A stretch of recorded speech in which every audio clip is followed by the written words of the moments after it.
Hi guys, kumusta po? At isang mapagpalang araw po muli sa ating lahat, especially po sa mga bago dyan dito sa ating YouTube channel.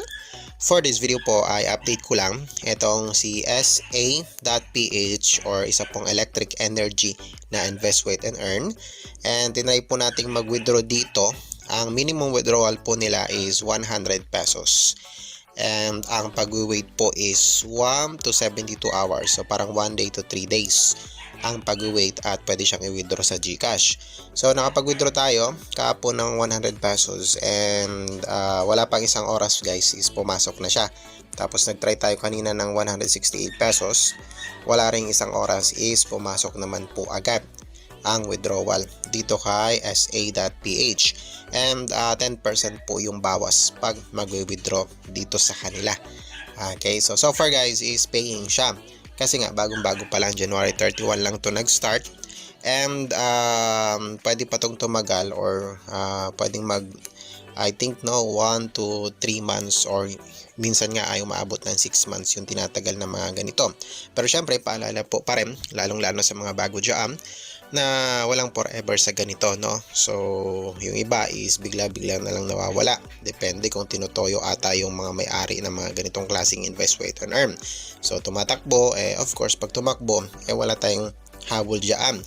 And marami namang ganito na same po ang senaryo. Kaya sa mga gustong mag-try, huwag pong maglagay ng malaking halaga.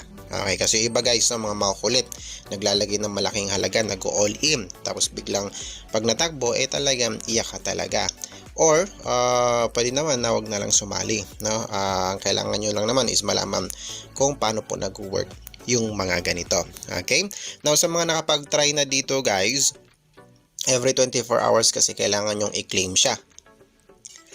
For example, no, katulad yan, meron tayong naglagay din tayo ng 500 pesos dito. So, after 24 hours, punta ka dito sa history. Ayan, tapos click mo tong get electricity. Then next is click mo confirm. And then after mo ma-confirm yung electricity, balik ka dito sa my account. Tapos, ayan, itong nakuha mong electricity is ibebenta mo yan. So, 3 kW nakalagay, no? So, click nyo po itong si power warehouse. And then, dito is ibenta nyo yung electricity nyo. So, sell electricity, click mo max.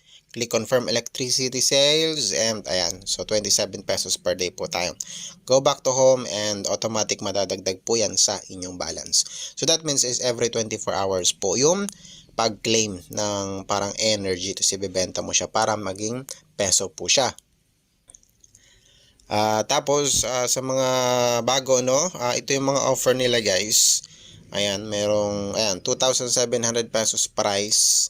Tapos, you will get 135 pesos per day for 180 days. So, yan po yung offer nila. Hindi kalakihan actually, hindi ang kalakihan. 135 pesos lang yan daily. So, abuti ng, I think, 1 month din para mabawi mo yung kapital bago ka tumubo. So, hindi kalakihan, kaya pwedeng tumagal. Minimum nila ito 300 pesos. 27 pesos per day siya din for 180 days.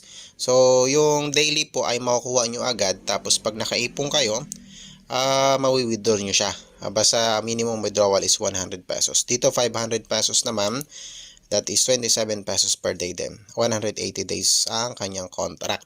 So, you will get 27 pesos. Daily yan guys ha. Tapos, pag nakaipon ka ng 100 pesos is pwede mo na siyang i-withdraw. 500 pesos may 1.3, ay may 2.9.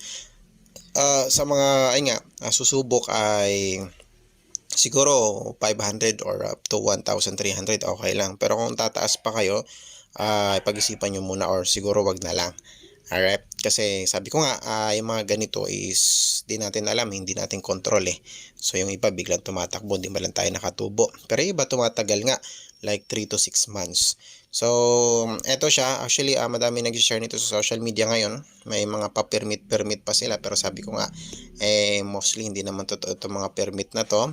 Pero active po ito sa social media. Marami po nag-share nito sa social media ngayon. Ayan, katulad niyan. Naka-offline po yan. So, sana lang magtagal para makatubo kahit pa paano.